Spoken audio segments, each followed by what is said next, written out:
Free education. Ignorance, poverty, and disease have been declared by many politicians as the major evils of modern civilization. Yet, they are still being tackled with kid gloves half-heartedly. At the root of all forms of misery is, however, ignorance. And what is unfortunate is that ignorance is found even among the most educated.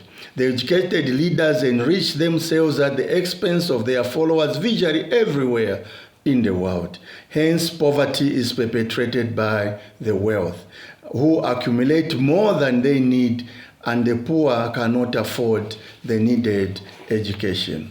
Therefore, education should be a basic human right and should be provided freely from primary up to tertiary level by the entire world community.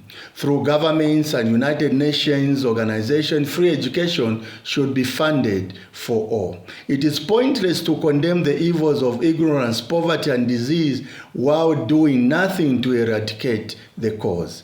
It is observed that people are asked to vote new governments into power democratically, and a heavy tax and the burden of education is left to their children.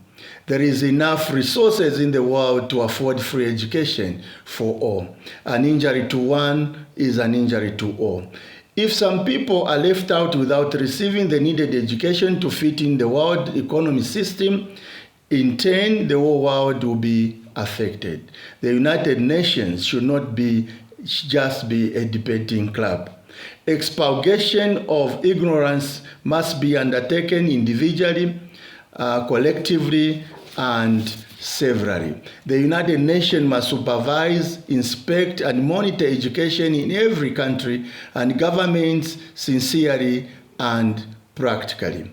Paradoxically, the culprits in this crucial imbalance are leaders themselves. Someone said when a pastor needs a car, they appeal to the congregants to donate money for the purchase of the car.